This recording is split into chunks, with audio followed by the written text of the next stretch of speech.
সবাইকে আরও একবার স্বাগত জানাচ্ছি আমার আরও একটি নতুন ইউটিউব ভিডিওতে। আশা করি সবাই অনেক ভালো আছেন। তো আজকে আমি ক্লাস 6-এর অর্থাৎ ষষ্ঠ শ্রেণীর lesson 5 thanks for your work এই লেসনের বুলবুলের যে গল্পটি রয়েছে সেই গল্পের দ্বিতীয় অংশ আমি অনুবাদ করে দেখাবো। ইতিমধ্যে আমরা প্রথম অংশটি অনুবাদ করেছি, তাহলে চলুন আজকের ভিডিওটি শুরু করা যাক। এখানে বলছে last month Bulbul was sick for 2 days। ভেঙে বললে লাস্ট মান্থ মানে হচ্ছে গত মাসে, বুলবুল ওয়াজ সিক বুলবুল ছিল অসুস্থ, ফর 2 days 2 দিনের জন্য। তাহলে গত মাসে বুলবুল 2 দিনের জন্য অসুস্থ ছিল। এখানে বলছে so he could not come to collect the rubbish.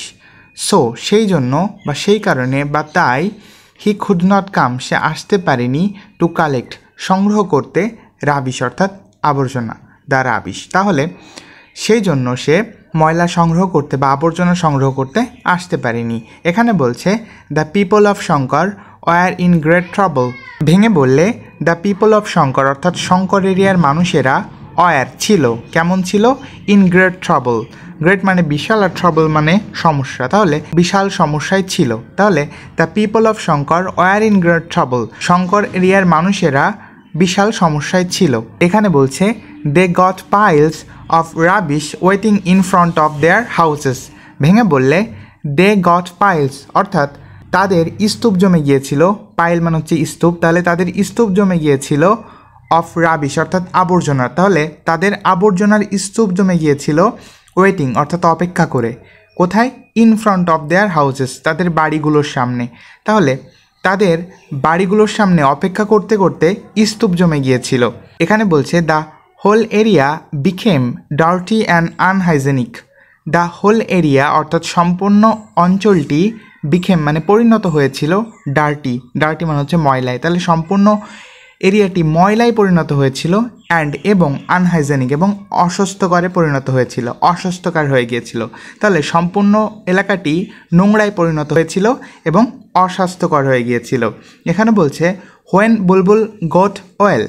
When অর্থাৎ যখন, বুলবুল ব্যক্তিটির নাম, গট ওয়েল মানে হচ্ছে সুস্থ হয়েছিল বা সুস্থ হলো, যখন বুলবুল সুস্থ হলো তখন হি কেম ব্যাক সে ফিরে এসেছিল, কোথায়, টু শঙ্কর অর্থাৎ শঙ্কর অঞ্চলে।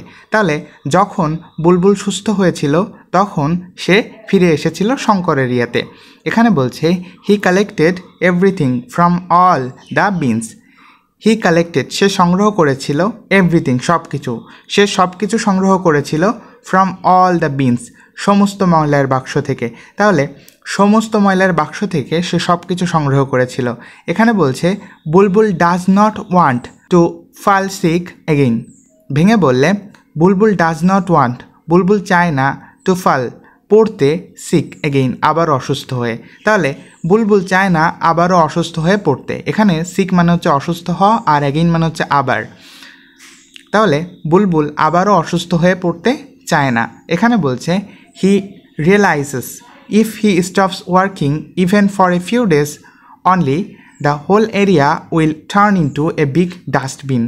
ভেঙে বললে হি রিয়েলাইজ মানে হচ্ছে উপলব্ধি করা, তাহলে হি রিয়েলাইজেস সে উপলব্ধি করে অর্থাৎ বুলবুল উপলব্ধি করে, ইফ অর্থাৎ যদি, হি স্টপস সে থামায়, ওয়ার্কিং অর্থাৎ কাজ করা, তাহলে বুলবুল উপলব্ধি করে যে যদি সে কাজ করা বন্ধ করে বা কাজ করা থামায়, even for a few days only এমনকি শুধুমাত্র কয়েকদিনের জন্য, বুলবুল উপলব্ধি করে যে যদি সে কাজ করা থামায় বা কাজ করা বন্ধ করে এমনকি কয়েকদিনের জন্য, তাহলে দ্য হোল এরিয়া অর্থাৎ সম্পূর্ণ অঞ্চলটি, উইল টার্ন ইন্টু অর্থাৎ পরিণত হবে, টার্ন ইন্টু মানে পরিণত হওয়া, এ বিগ ডাস্টবিন একটি বড় ময়লার স্তূপে বা একটি বড় ময়লার বাক্সে পরিণত হবে।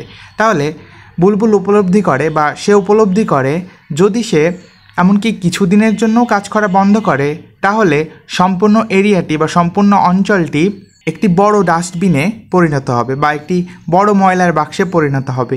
তো আশা করি এই টেক্সটের অনুবাদটি আপনারা বুঝতে পেরেছেন। আগামী ভিডিও দেখার জন্য আমন্ত্রণ রইল। যদি আমার ভিডিওটি ভালো লাগে অবশ্যই একটি লাইক করবেন, কোনো মন্তব্য থাকলে কমেন্ট করবেন এবং আমার চ্যানেলটিকে সাবস্ক্রাইব করবেন। ধন্যবাদ।